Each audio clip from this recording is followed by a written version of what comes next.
Méditation de la communauté des disciples du Christ vivant en ce vendredi de la 3e semaine de Carême, année liturgique A. Évangile de Jésus-Christ selon saint Marc, au chapitre 12, les versets 28b à 34. En ce temps-là, un scribe s'avança vers Jésus pour lui demander « Quel est le premier de tous les commandements ?» Jésus lui fit cette réponse « Voici le premier.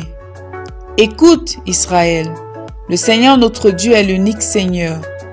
Tu aimeras le Seigneur ton Dieu de tout ton cœur, de toute ton âme, de tout ton esprit et de toute ta force. Et voici le second. Tu aimeras ton prochain comme toi-même. Il n'y a pas de commandement plus grand que ceux-là. » Le scribe reprit. « Fort bien, maître, tu as dit vrai. Dieu est l'unique et il n'y en a pas d'autre que lui.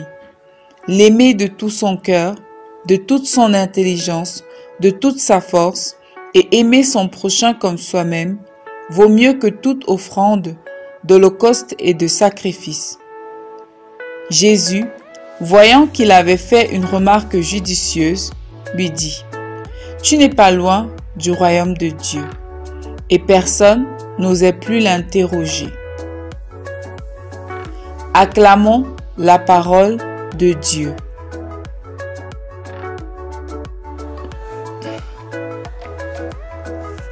Méditation.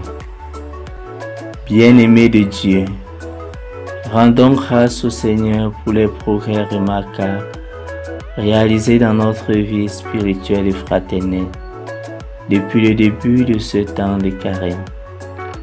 Disons-lui merci pour tous les engagements et les efforts fournis pour progresser sur le chemin de la réconciliation et de la charité. Demandons-lui les forces et les grâces dont nous avons besoin pour continuer avec toujours plus de sérénité et de détermination notre marche vers la Pâque. L'évangile de ce jour met en scène un scribe qui cherche vraiment à connaître la vérité. Son intention n'est pas de piéger Jésus. Jésus n'a d'ailleurs senti en ce scribe aucune fausseté. Voilà pourquoi il peut lui dire « Tu n'es pas loin du royaume de Dieu ». Le Christ peut-il faire également un tel témoignage à mon sujet? Suis-je toujours du côté de la vérité? Mes actions sont-elles toujours honnêtes et sincères? À la question du scribe, Jésus propose le commandement de l'amour qui se déploie dans une triple perspective: l'amour de Dieu, l'amour de soi et l'amour des autres.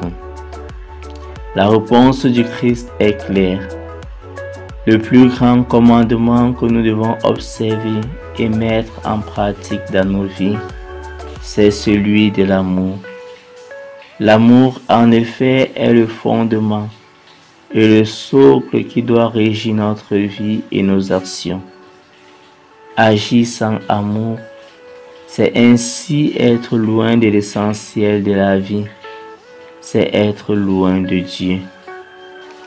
Face à cette révélation du Christ, je ne peux que m'arrêter pour examiner ma vie. Que signifie pour moi aimer Dieu de tout mon cœur, de tout mon esprit et de toutes mes forces? Et que signifie aimer mon prochain comme moi-même? Je réalise à travers la méditation de ce texte que mon cœur doit être totalement occupé par la préoccupation du service de Dieu, si bien qu'il n'y a de place pour aucune autre préoccupation. Je dois embrasser le Tout-Puissant dans tout ce que je fais. Ceci implique que toutes mes pensées, mes projets et mes initiatives doivent porter la marque de mon attachement total à Dieu seul. Cependant, je ne saurais vraiment prétendre me rapprocher de Dieu sans commencer par aimer mon prochain.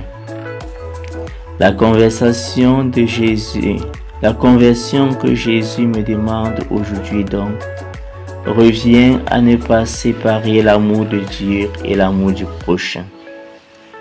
Je me sens appelé à toujours garder en esprit que l'amour du prochain est la manifestation concrète de l'amour pour Dieu et que le service du prochain est service de Dieu.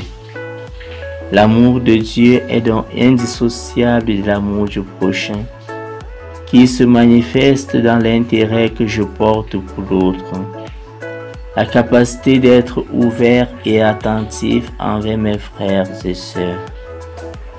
Cette recommandation de notre Seigneur nous pousse donc à dépasser notre égoïsme naturel pour placer Dieu et le prochain au centre de notre vie. Prions. Seigneur Jésus, tu m'invites aujourd'hui à vivre selon la logique de l'amour. Dilate mon cœur, très souvent rempli de méchanceté et de haine.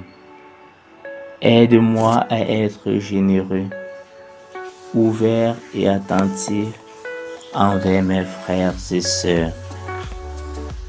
Intercession. Prions pour tous ceux qui, comme le scribe de l'Évangile, sont à la recherche de la vérité. Vérité sur le sens de leur vie, les difficultés et les souffrances qu'ils rencontrent. Donne-leur de toujours se tourner vers toi dans la prière et la contemplation. Exercice spirituel. Poser un petit geste pour manifester son amour à l'endroit de Dieu et à l'endroit du prochain.